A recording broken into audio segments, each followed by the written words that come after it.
Hindi news TV के विशेष कार्यक्रम में आज हमारे साथ मौजूद हैं एक ऐसी शख्सियत जो पिछले 6 वर्षों से लगातार समाज सेवी कार्यों में मशगूल है, जिनकी अपनी फाउंडेशन के ज़रिए अभी तक 3 क्लिनिक, एक हॉस्पिटल और बच्चों की बेहतर शिक्षा के लिए एक कंप्यूटर सेंटर चलाया जा रहा है।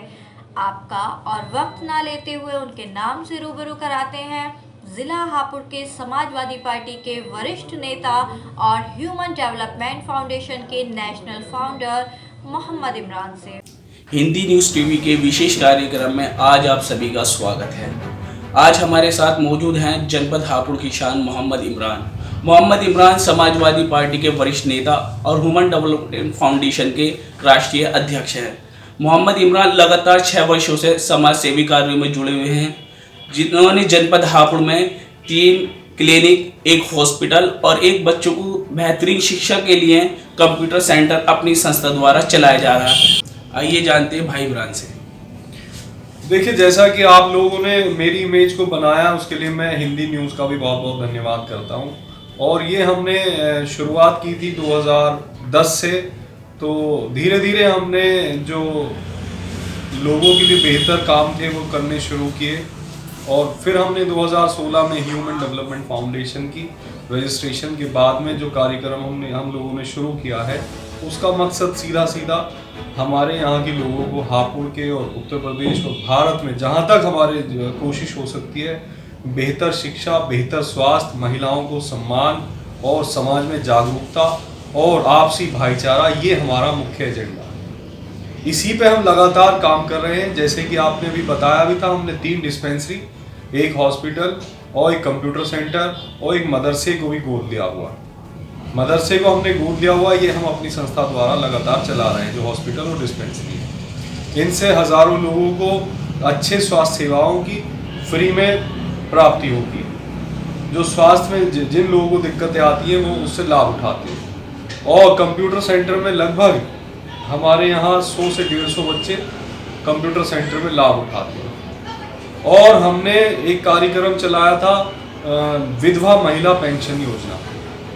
उसमें लगभग 1250 महिलाओं को हम विधवा पेंशन योजना 250 से 500 रुपये तक महीना घर पहुँचाने का काम करते हैं, जो हमने आज तक किसी को भी हमने अभी इसे चर्चा में नहीं लाया है। मैं पहली बार आपके चैनल पे ये बात बता रहा हूँ। दूसरी चीज़ मैं ये भी कहना चाहता हूँ कि ह्यूमन डेवलपमेंट फाउंडेशन का एक मिशन है, और ये हमारा मिशन ईश्वर अल्लाह परवरदिगार हमारा पूरा कराने वाला है। हमारा मकसद आज समाज में जिस तरह की गंदी सोच को हमने डिप्लॉय किया है, जिस तरह हमने गंदी सोच को बढ़ावा दिया है, जैसा कि आज आप सब लोग जानते हैं, परिवार में बेटी होती है तो लोगों में आप समझते हैं, ये कड़वा सच है कि वो नाराज़ होते हैं, नाराज़ भी होते हैं, और मतलब एक डर उनके माँ बाप पे पहले से ही मुसल्लत किया जाता है कि अब इसके दहेज का इंतज़ाम हम लोगों को करना होगा। लेकिन हमारी सोच इसके बिल्कुल उलट है। इस्लाम में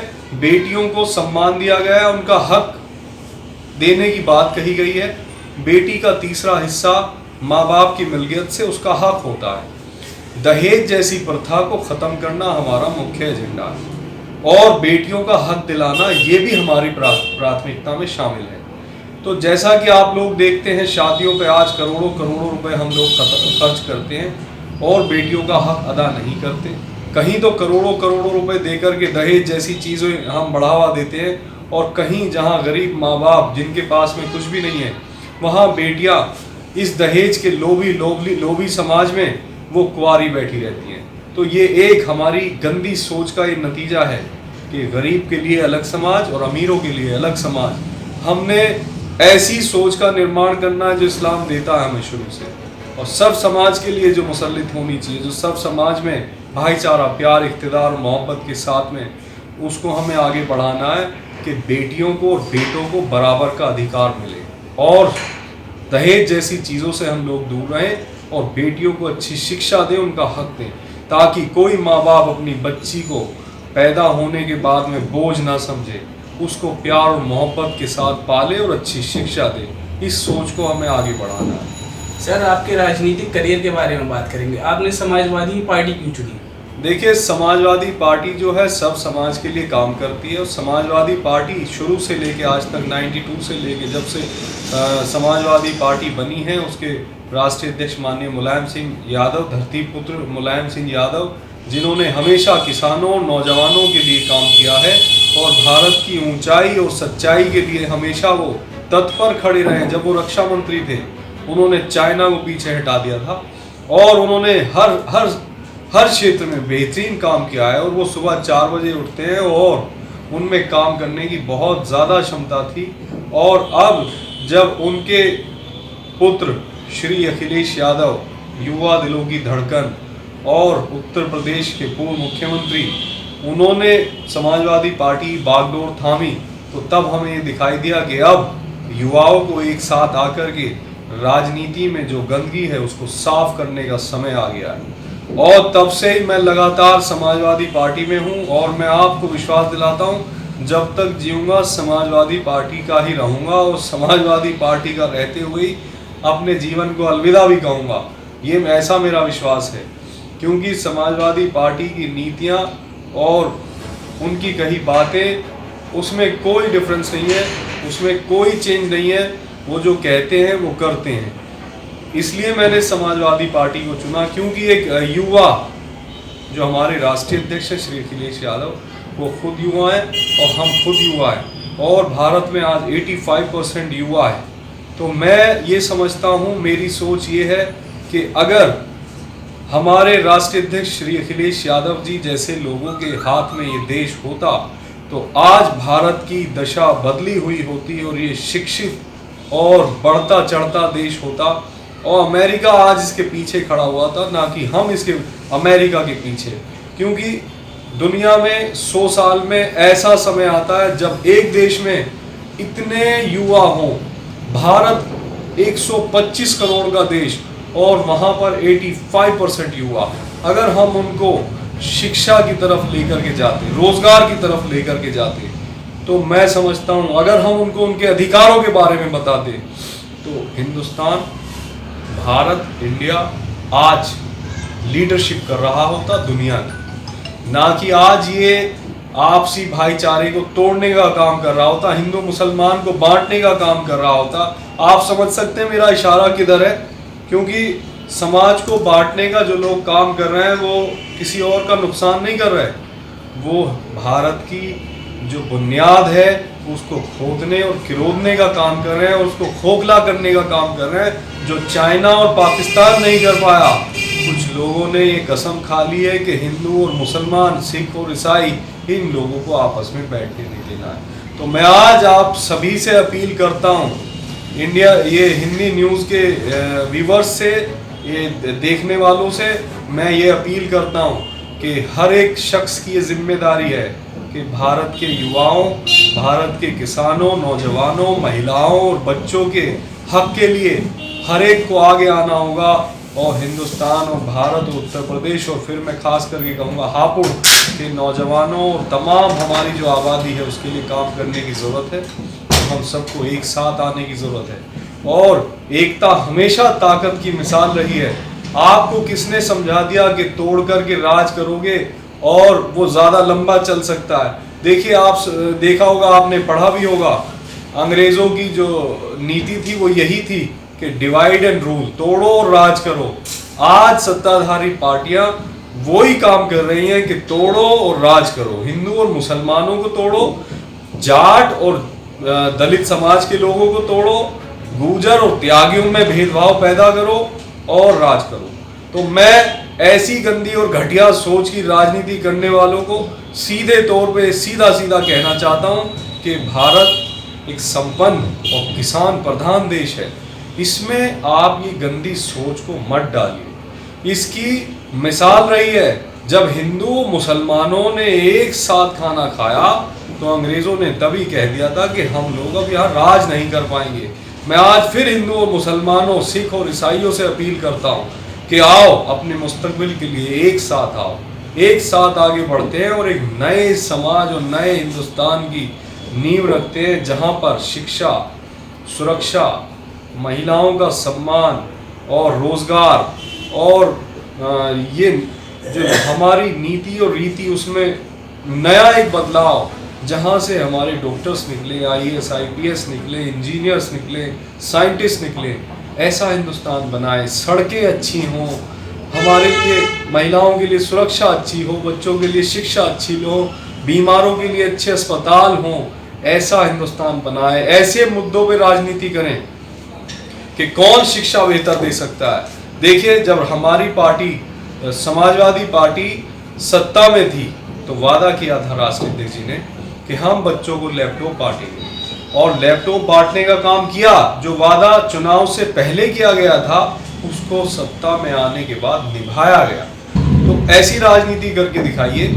आओ हम मिलकर के एक ऐसी सियासत का जो है निर्माण करते हैं, ऐसी सोच को बनाने का काम करते हैं जिसमें शिक्षा पे बात हो, मुद्दों पे बात हो, हमारी समस्याएं क्या हैं, हमारे नौजवानों के रोजगार पे बात हो।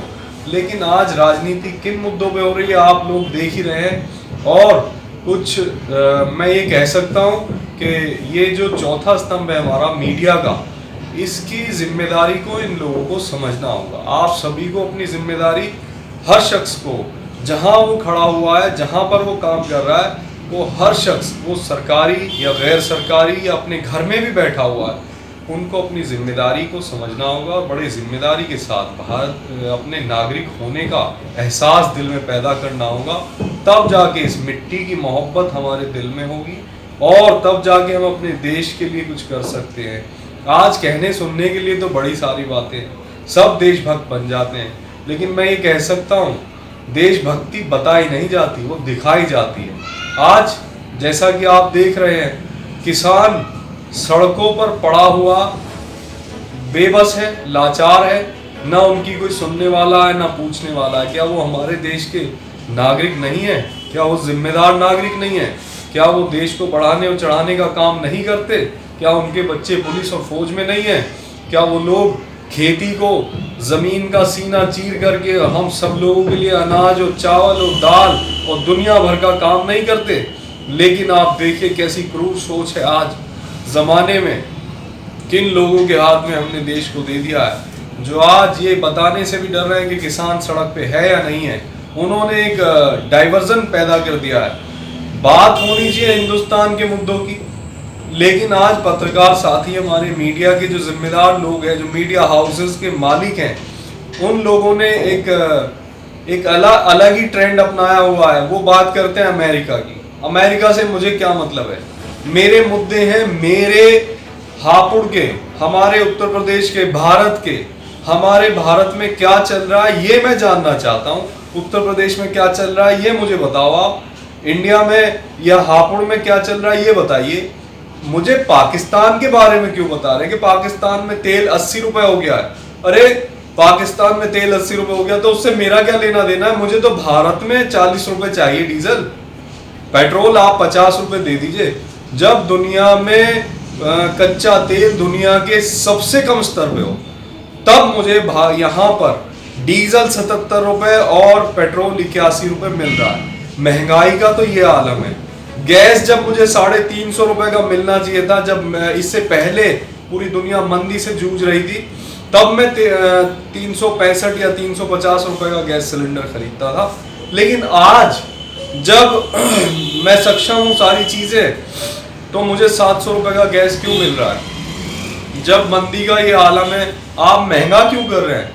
अब आप देखिए, ना तो महंगाई पे कोई सवाल करता है किसी से, सवाल उससे किया जाता है जो पावर में होता है, सत्ता में होता है। अब सवाल किन से होता है? जो विपक्ष है ही नहीं, जो विपक्ष में बैठे हुए हैं, कम है। आपको तो भारत की जनता ने इतना बहुमत, इतना बड़ा प्रचंड बहुमत दिया है, तो आपको किसने रोका है? आप महंगाई को कंट्रोल करिए, आप तेल पे कंट्रोल करिए। आप जो वो लाखों करोड़ रुपए बाहर काला धन लाने की बात की थी, उस पे आज कोई नहीं पूछता है। आज पूछते हैं तो सिर्फ हिंदू मुसलमान।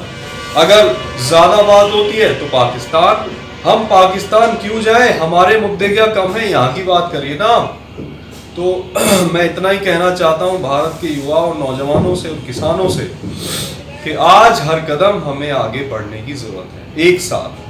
एक साथ होकर के हम सबको आज एक सोच के साथ आगे बढ़ना होगा और गलत ताकतों को इस देश के बाहर भेजना होगा, तब जाके हमारा भारत 85% जहाँ युवा हो, तब जाके इसकी किस्मत बदलेगी और हम एक दिन पूरी दुनिया को अपने पीछे खड़ा करेंगे और लीडरशिप करेंगे इंशाअल्लाह।